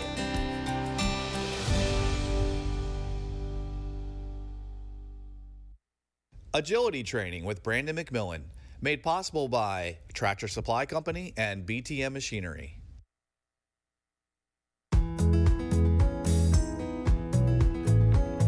Hi, I'm Brandon McMillan for Charleston Animal Society, and today I'm going to show you how to train your dog to do agility, which most likely will blow your friends' minds. I'm really excited to see what Brandon's going to do with agility today, because so many times people overlook the mental needs of dogs, and agility really hits both the mental and physical needs. So I'm excited to see what Brandon has planned for us today. Border Collies are arguably one of the most intelligent breeds and one of the most trainable breeds on the planet by a landslide. You want to teach them high-level tricks and agility and stuff like this, because a dog like this, they need a job, and this is one of the easiest ways to teach them to do a job. So when you're teaching a jump, you don't want to put the jump all the way up. You want to start it from the ground where they basically are just walking over it. And we're going to raise it. And the conditioning process is the muscle memory. You just condition them over and over to walk over it. And we go, hop, good, and we go, hop, good. So once they get used to walking over the jump, then you just start inching it up a couple inches at a time. And then eventually they start kind of hopping over it, hurdling over it, until eventually they realize now they have to jump over it. The tunnel can be a little tricky for some dogs. They can be claustrophobic. They can be intimidated by the actual tunnel itself. So what I do is I just take the treat and throw it in there a few inches, get their confidence up 1 inch at a time, till now they're fully in the tunnel. Once they're fully in the tunnel, the rest is easy. Now they can walk all the way through. Good. Once she got halfway through the tunnel, the rest was easy. Then I started throwing the treat all the way through, and she was clearing the tunnel effortlessly. Conditioning is the key to any animal training. And you want to condition them slowly. Don't take it to the next level until they're ready. Thankfully, I'm working on Border Collies, so they move at the speed of light. Come on, go on. Good, there you go, nice. All by yourself that time, good. Go on through, go on. Good, there you go, perfect. The hoop and the hurdle technically are the same, but the only difference is the intimidation factor. Sometimes they see that hoop and they see the top of it, and they don't like to jump through it. Not to mention the fact it's also a little more difficult for me to actually get my hand through it. Even though it's kind of the same as the jump, it's a little bit of a different training process. But once she does the jump, the hoop is pretty easy as well. And we go, hop, good. And we go, hop, oh, good girl. There you go, that was nice. One more little adjustment. You ready? And we're gonna go, hop, good. Look at that, perfect. What I trained today was known as foundation training. And again, we go, hop, oh yeah. The conditioning process is what takes forever. And the conditioning process is what most people don't want to teach, because it's just repetition, time and again, muscle memory. Karate Kid, wax on, wax off. That's pretty much all it is. The reason why Border Collies are so good at it, because number one, they're herding breeds, they have the energy. Number two, their intelligence level is some of the highest out there. And number three, they were built for work. That when you have that combination of those three elements, it makes it a lot easier to teach agility. You always want to take a break when you train. The way I like to train is I do maybe 10, 15-minute sessions, and then I take about a half hour off, if not longer. So your breaks is very important. The break you take is giving the animal a time for their brain to reset. You don't want to overtrain. When you overtrain, they're not going to want to train next time. So you give them just enough where they like it and they walk away wanting more. So that's why I do 10, 15-minute increments in my sessions, and then once I go back to it, they're looking forward to it because they had a good time. If I train for an hour and a half, 2 hours straight, I promise you they're not going to love it because you overtrain them. Praise is the holy grail when it comes to dog training. The timing of the praise is important. How you praise is important. What you say is important. Training can often be stressful for a dog. You don't want to give them anxiety when you train, so you have to let the animal know what they're doing right, exactly when they're doing it right. When I train dogs, I'm very animated. People actually make fun of me for it because I actually have a very animated style, but I do that on purpose because I'm letting the dog know exactly what they're doing right, when they're doing it right. Technically, my voice is the clicker without having a clicker on my hand. And we go, hop, good, and get inside. And hop, go!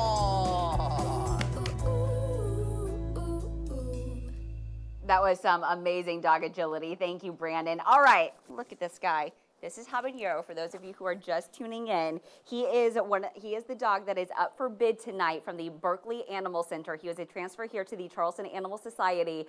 No bids yet. We're starting at $50. If you would like to call, that phone number 843-529-1555. Again, if you would like to bid on him, if he does not get any bids tonight, he is going to stay here at the Charleston Animal Society for the night. He will be available for adoption. But again, if you would like to call, that phone number is scrolling right there at the bottom of your screen, 843-329-1555. So again, this is for Habanero. Want to check in with Miss Louise. We checked in with her earlier, and I know you've had many calls tonight, Miss Louise. Who wouldn't want to call for this cute little guy? What have you heard from folks who have decided to donate their hard-earned money? They're doing it just because they love us so much and what we do. I mean, I've had everything from the cruelty, the fact that we save so many animals, and the sad thing is that we have one of the highest rates of cruelty in the country, and so the fact that Charleston Animal Society has such an amazing team to go out and rescue these dogs is phenomenal. And also, I've heard a lot from people about how they have sent their children to the camps that we have, and they love our education programs. They love it, and teaching compassion, which is what we all need right now, I think. They love the fact that it's a wonderful place, and it's, excuse me. We love it. We want to hear it. Those phone calls keep coming in. Again, that phone number is 843-329-1555. We just checked. Our total is at $312,000. Our goal is to get to $325,000. And you heard from Hank and Laurel Greer earlier tonight, who is matching up to $25,000. So again, that's doubled immediately, and it's absolutely incredible. I mean, Joe, just the absolute incredible information that we're getting tonight, the generous donations that are coming in tonight really just shows you how much people love the animals in our community.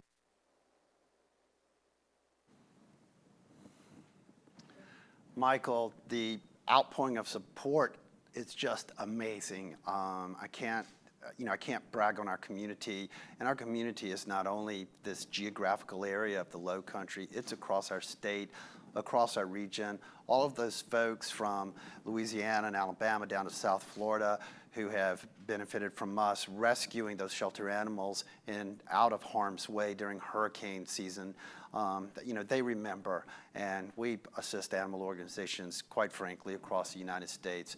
But first and foremost, we take care of our own first here in the Charleston area and the Low Country. Back in February and March, when the pandemic hit all of us, it was hard. And when crowds had to start becoming restricted, we weren't able to do our fundraising events on weekends. And we do fundraising and adoption week events every weekend of the year. And so all of that ended in March. We also had to cancel our in-person chili cook-off, which was going to be the 20th anniversary, and postpone our annual gala into the fall. But the pandemic lingered, and we had to cancel our gala. And a couple of months ago, our folks reimagined the chili cook-off as a virtual event.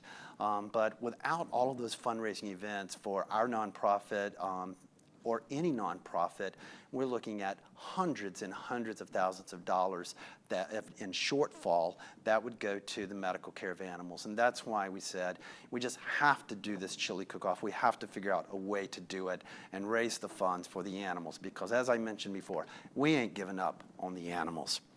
One of our favorite strategies in reaching out to folks is our Pets for Life program and our Helping Hands for Rural Paws program.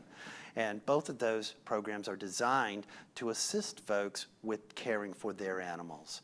And we're going to turn it back over to Michael and Aldwin and those folks to talk about our outreach programs and our friend, the late Mr. Kennedy. Keeping families together, made possible by Stewart Funeral Home. Our family serving your family since 1865.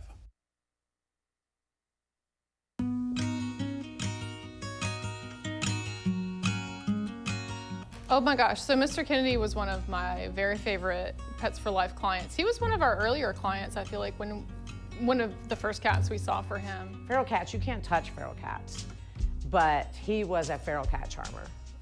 He could pick them up, he wasn't scared of them, and it was amazing, his love that he has for the animals in his community. He came into the shelter with this cat in his arms that was obviously injured and asked for help.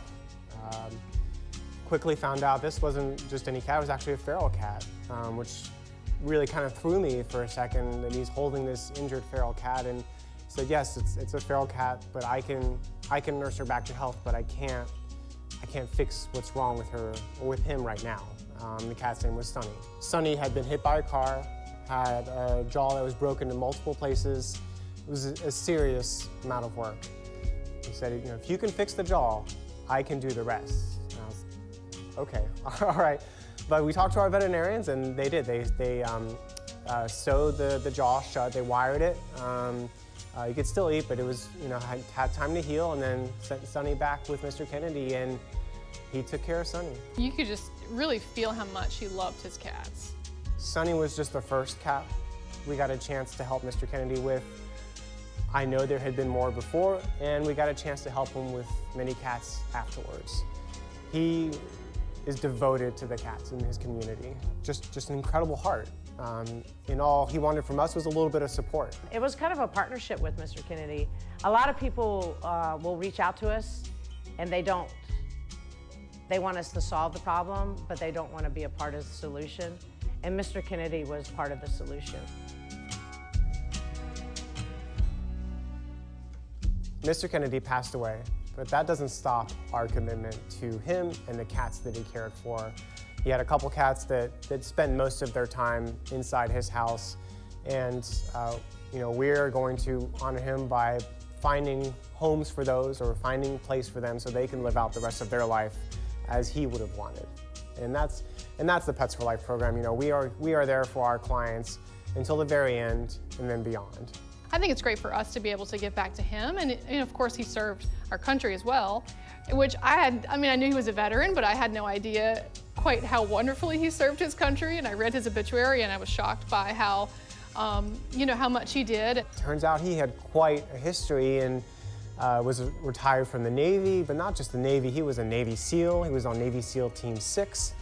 He, even after he left the military, he was a citizen contractor and helped train and was involved in Iraq and Afghanistan. And after everything he did, serving his country, saving people's lives, and really living a really honorable life, he really did that to the very end for the most vulnerable animals, for the most vulnerable in our community. We need people like him that have the big heart, that feel compelled to help. It's just that's really how we've become so successful, is because of people like Mr. Kennedy. I'm the one that's been blessed by him. And we need more people in the community to be like him.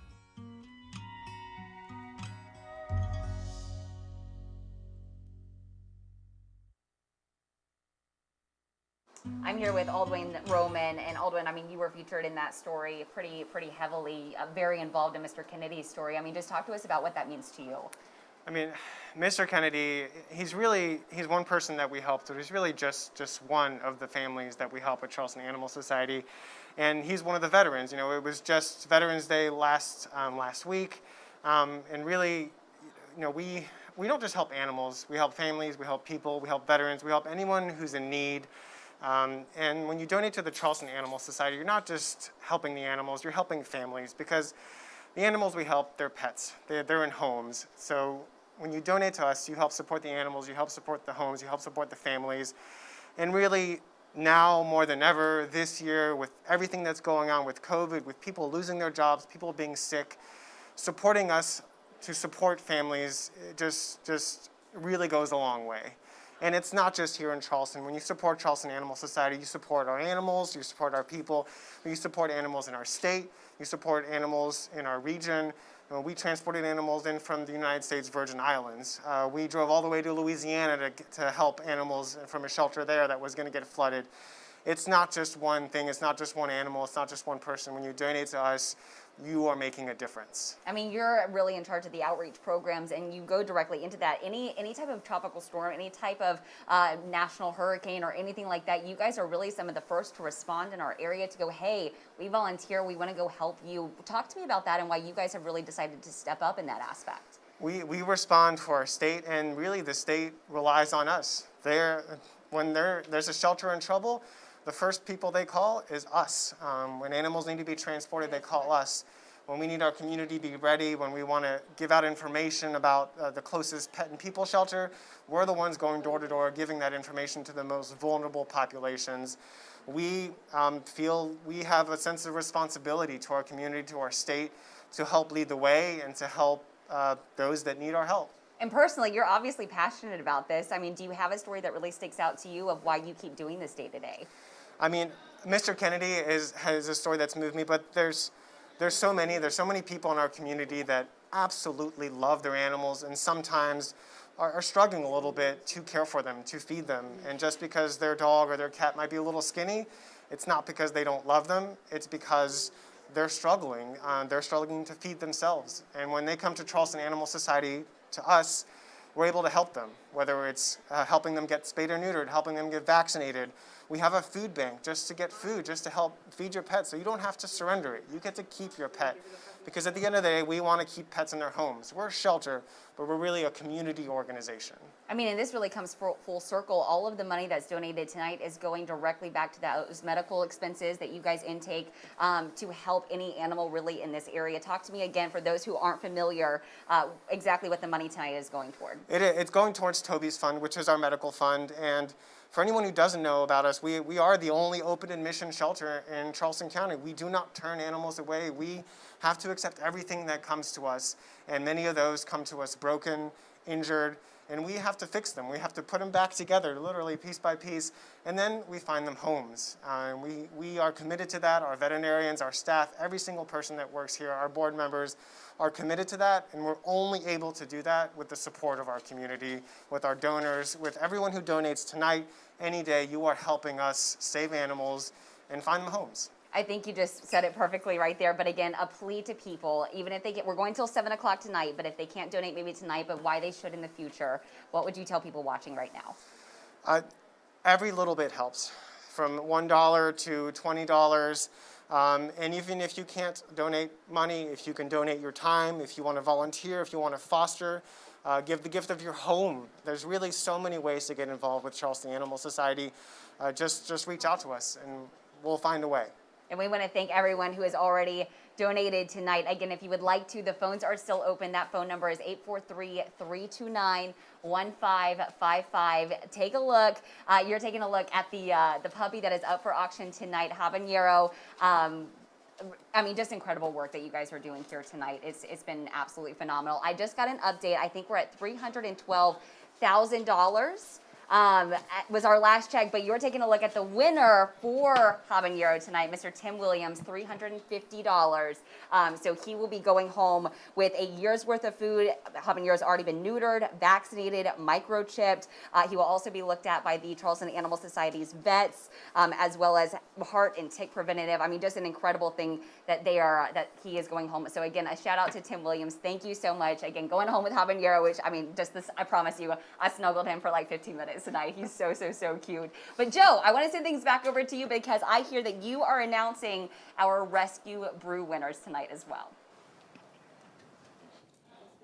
Wow, thanks, Michael. And that is wonderful that Habanero got adopted to the Williams family. And you know what? I just fell in love with Habanero. And one thing I love, almost as much as I love dogs and I love cats, is beer. I love beer. And that brings us to the Rescue Brew Contest. And the Rescue Brew Contest is a new facet of the Chili Cook-Off. I mean, like I said, our folks love animals. We ain't giving up on animals. The creativity with our partners and friends at Palmetto Brewing Company just dreamed up this amazing event. I'm going to tell you how amazing it is. There were over 552 entries for dogs and cats to become the first Rescue Brew spokes dog and spokes cat for Charleston Animal Society. Folks voted from around the world on this contest. We were amazed by it, but people love animals. What can we say? Almost 70,000 votes were cast to select the finalists, which you're going to meet now. Our dogs. First, we have Pete, whose parents are Scott and Michelle. Then we have Bo, whose parent is Carol. And we have Lainey, whose parents are Ellen and Ryan. And Bo, we know Bo. Bo's been around the Animal Society here and there. And our judges are going to pick the grand prize. Our judges picked the grand prize winning dog. And Tara Gee from Palmetto Brewing is going to give us the reveal of the winner. Tara? Woohoo! It's Pete! It's Pete! Pete! All right, Pete. Now all of these dogs are wonderful dogs, and it was close. It was a close contest. But I barely recognized Pete without his mask up on the contest board and everything. But Pete, you're great, and I believe we're going to do a little bit of an interview with Scott and Michelle, and see how, just what did why did you get involved in this Rescue Brew contest? Well, actually, Pete came from here. About 5 years ago, we adopted him from Kay. He had some special needs. We didn't know it at the time, but he had diabetes. And we finally figured that out after about 2 stories of wooden floors. And he's just part of the family now. And we're grateful to have him. He's so lovable. Yes. He's just a big brute, scared of everything, but loves everybody. Michelle? Yeah, when we went and got him at the PetSmart on Rivers Avenue, when we walked in, had no even thought of adopting another dog. And when we walked up to him, I just looked at Scott and I was like, he chose me. So he's been in our family for 5 years, and he's a blessing. Oh, wow. Well, we love you guys. We love Pete, and we love beer, and we love Palmetto Brewing. But congratulations. This is just wonderful. And I'm going to ask Colin from Palmetto Brewing to join me here, and we're going to talk a little bit about how they got involved. So, Colin, what turned you on, Palmetto Brewing on about this contest? Well, we've been involved with Charleston Animal Society and the Chili Cook-Off for a number of years now, and with a lot of the complication this year and not being able to hold these big in-person events, we got with Charleston Animal Society and tried to brainstorm some ideas, some concepts for ways that we could remain involved with the fundraising for an organization that's near and dear to a lot of our hearts. A lot of us at Palmetto Brewing Company and our sister company, Catawba Brewing Company, have rescue animals. So very, very near and dear, something that we feel very passionately about and wanted to remain involved. Oh my God, this is what I mean by community. And this is when we say you are Charleston Animal Society, it's the entire community. All right, now the big question is, when can we buy this beer? The big question. So we're going to do a major debut event at the brewery on December 13th, and the beer at retail is going to be available a little bit after that. So pay attention to Charleston Animal Society social media feeds, Palmetto Brewing Company social media feeds, and we'll have some more detail about where you can get the beer and exactly when coming up in the next week or so. Oh, wow. And what is better than an event at a brewery? I can't think of anything better than that. Colin, thank you, and thank our friends at Palmetto Brewery. Thank and the you. sister company, Catawba, as well. Thank you. Appreciate it. All right, thank you. Now, we're going to look at the totals. I think we have a new total. Oh, my God. $385,000. $385,000. Wow. Oh, my God. We have just soared past the goal. This is how much our community loves animals and loves saving animals. Not only in Charleston, the greater Charleston area, the Low Country, across our state through the No Kill South Carolina project, but across the entire Southeast and everything that we're doing to help other organizations across the United States and indeed across the world. So now it's time for our feline friends. We want you to meet our cat finalists, which we've asked the parents of the cats to bring photos of the cats so that we wouldn't stress them in this kind of environment. So first we have Mr. T, when Catherine Brack is the parent. Then we have Louie as the next finalist with Gloria as the parent. And then we have Siri, famous Siri, with Hank and Laurel Greer as the parents. Now, I just want to mention that, Hank is our former board chair. Laurel is our current board chair, so that's technically my boss, and I just want them to understand I wasn't involved in the calculation of the winners, okay? So anyway, and so we're going to ask Tara from Palmetto Brewing to reveal the Spokes Cat of the Year. So Tara? It's Mr. T. It's Mr. T. All right. Okay, that's great. All right, so Catherine, I know your brother pretty well and everything. Yeah, Catherine, tell me, what got you involved in the contest, and tell me a little bit about this innovative way that y'all just got, Mr. T way ahead. Yeah, I thought it was the most hilarious thing I've ever seen. I saw the contest and I thought, what more fun and what a great way to raise money for you guys. I'm a fundraiser myself. I love doing it, and I thought, hey, let's do something like this. So I have a really good group of college friends, and they're all on a Zoom call right now, and they're all watching right now on Facebook Live. And we all got together the last 45 minutes of your fundraiser, and we decided, let's just kick this. Let's do this. And we were able to raise $2,500 in 45 minutes. Wow. So we were it was the most fun we have had in COVID, certainly by far. It was just a wonderful thing, and to do it for your charity is just a delight. Well, that's great, and Heather, I cannot thank you enough for getting in the contest, for bringing your college friends from a number of different states, From right? California to Montana to Washington, D.C. to South Florida. We've got people in the Bahamas who gave money to this. Wow. I mean, all over the place. Thank you, Catherine. Thank you. And congratulations, Mr. T. And Mr. T, we're going to have that event at Palmetto Brewery. How much fun can this be? And it's not to make light at any cost of the pandemic that we're in or anything. But as we say, when all of us were given a crap load of lemons, and let's make lemonade out of it. Let's move forward. Let's save animals. Let's do something good. Let's bring our community back to normal. Okay, great. Thank you. Thank you so much. And I also want to thank Michael Pipstick of Cupcake Down South for providing the prizes for everyone who voted, and the grand prize winning cakes tonight. And those things look delicious, don't they? All right. Enormous thanks to our partners at Live 5 for their support throughout this contest. After more than 70,000 votes, I know that Pete and Mr. T are going to look awesome on those beer cans. And it's a reason because of that brew contest is how we were able to surpass our goal tonight. We were at more than $380,000. And Ted, we wanted to check back in with you. Obviously, Dad talked to Caitlin. Many of you know Caitlin. You decided to stay in and help answer phones tonight. I mean, just what did it mean to you to hear all of those donations coming in?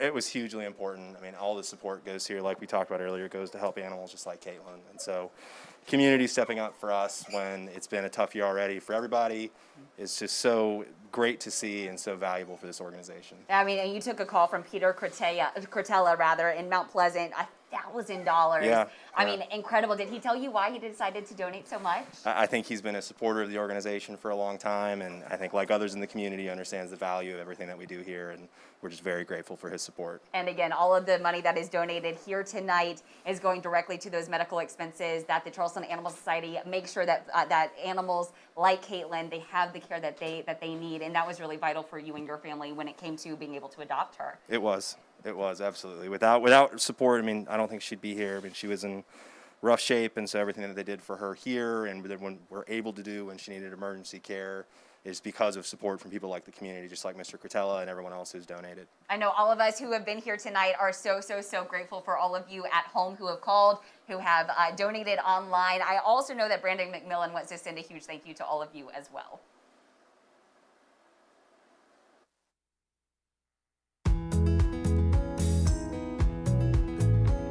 Hi, I'm Brandon McMillan. From me personally and all the staff and volunteers at Charleston Animal Society and the businesses who stepped up to be a part of the effort, thank you. The 20th annual Charleston Animal Society Chili Cook-Off was a huge success, and we could not be more proud. This year alone, nearly 20,000 animals will turn to Charleston Animal Society for caring, compassion, and hope. Because of your generosity and the support of a caring community, we will be there to help. Thank you again for being part of the team. You are Charleston Animal Society.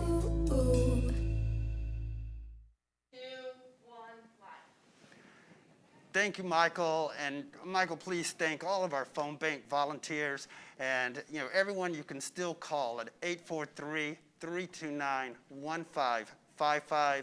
If the phones are busy, please just go online to charlestonanimalsociety.org and let's save animals. This is a wonderful event. And I'm here with our board chair, Laurel Greer, who's going to present the top 2 awards for the chili fundraising. Laurel? Thank you, Joe. I am so pleased to do this. It's a great honor, and we have a person who's standing next to me, Louise Palmer, who is one of our board members, who has been incredibly dedicated to this event over the years, and she has won the last 2 years as team winner. This year, she is receiving the award for the top individual fundraiser, which is huge. What was your total, Louise? It's like 26,000. 27,000 I'll something. watch it closely. 27. I know, and I watch you closely. $27,000 that she raised all by herself. That is amazing. God bless you, and we appreciate it, and we would like to give you this beautiful box. Oh, you're so sweet. Thank you. Thank Isn't that you. beautiful? Yeah, it is beautiful. Thank you. I'd give you a hug, but we can't do I that know, on air. I know. I hate that. Our next award, our pleasure, thank you. Our next award goes to the team that was the top fundraising team. And Joe Elmore, who, as you know, is our president and CEO, and the Three Amigos, his team, the Three Amigos, topped, what, 35? $40,000. Their team raised $40,000. And for winning this, they haven't won it before. So this is a first. We haven't. They have a great team now. One of them is my husband. And I'm going to let you get the trophy this is the trophy for the top fundraising team. That's right. Thank you, Joe. Thank you, Three Amigos. Thank you, everyone who donated. We appreciate it. And all I got to say is that if our team, the Three Amigos, won the national championship this year, Louise Palmer won the Heisman Trophy because no one fundraises on the ground, and of course she was restricted this year from just pounding the sidewalk, going door to door raising dollars because of the pandemic. But the Heisman Trophy winner's right over there, Louise Palmer, with her team for Oliver. And my team, there's so many people on my team, I can't even count the number of folks on our team. But the Amigos is all about, we started it 5 years ago, it's all about friendship. The Amigos and the Amigas means friend, it's all about friendship. Well, you did a great job, Joe, and thank you. God bless you. Oh, well, thank you. And now we have a surprise to toss to. And this is a big announcement that we're making at the end of this event. So let's toss over to the announcement. It's hard to believe, but we're getting near the end of our chili cook-off, but we have one big surprise left. How would you like to win a brand new BMW? Buckle up. The 2021 BMW X3 iDrive 30i car raffle is officially underway. This beauty includes the premium package featuring heated front seats, panoramic moonroof, connected package Pro featuring Apple CarPlay, and SiriusXM with 360L plus a 1-year all-access subscription. We are only raffling off 1,500 tickets at $100 each, so get yours right now at charlestonanimalsociety.org/car raffle. You can purchase a ticket through New Year's Eve, and that drawing is on New Year's Day. All of this is made possible because of the incredible generosity of Hank and Laurel Greer. Michael, we can't thank Life 5 News enough. It's just, this was an amazing night, and for the animals, a historic night, an unprecedented and historic night, and with such a cloud over our nation. This is all about life saving. It's all about caring for our animals. It's all about community energy, and and it's all about our community, which is Charleston Animal Society. It is. I know you and I were talking earlier about just how much Live 5 loves the annual kickoff. We are always loving to go to the chili, everything that happens at the Riverfront Park. It's incredible. And to be able to take that, go virtual, it's not quite the same as before, and still be able to raise such an incredible amount of money that goes, the end all be all is the same. It goes back to you guys and the incredible work that you are doing here in the greater Charleston area. Well, thanks, Michael. And I just want to thank all of our sponsors, our teams, Fox Audio that has pulled this together. It's just been an amazing show. The staff, the creativity of the staff to pivot and turn a 6,000 person event into a virtual event, because like I keep saying, we ain't giving up on the animals. And I gotta send a special shout out to our volunteers. Back when the pandemic hit us in March, we had to suspend our volunteer program because it was just too many people in the building at one time. And we just had to suspend that. And I know they miss being with the animals, and we miss them too. But it's all about community. It's all about friendship. It's all about depending on partners like Live 5 News, Veterinary Specialty Care, Subaru, and the list goes on and on. Cam Wills and Coastal Pain, all of those individuals. It's just amazing. And, you know, David Ayler Law Firm, you know, I'm going to challenge Joy Law Firm, I'm going to challenge all the other attorneys, and David Ayler stepping up, and Rosen Haygood stepping up to meet that challenge. Our community likes challenge. Our community loves animals. That they do. I mean, it was just incredible to see, again, throughout the night, the calls coming in, even again in the midst of a pandemic, to see it's not just it's a partnership with the Charleston Animal Society that so many people are behind. It is. It's community, and like we always say, you are Charleston Animal Society. Keep calling. The phones are open, 843-329-1555. The last total that I'm going to tell you about, $386,000. Oh, my God. I mean, man. That's incredible. Far surpasses the 325. Oh, that's getting close. That's getting close to 400. I think 400 may be reachable. All right. I think so. That's great. So thanks, everyone. Thanks for, again, all of our sponsors, all of the teams, $386,000, 734. That is amazing. 65 teams, 916 donations, and I know that they're still coming in. Please continue to send those in. The phones are open, 843-329-1555. Thanks for joining us tonight. Good night, everybody.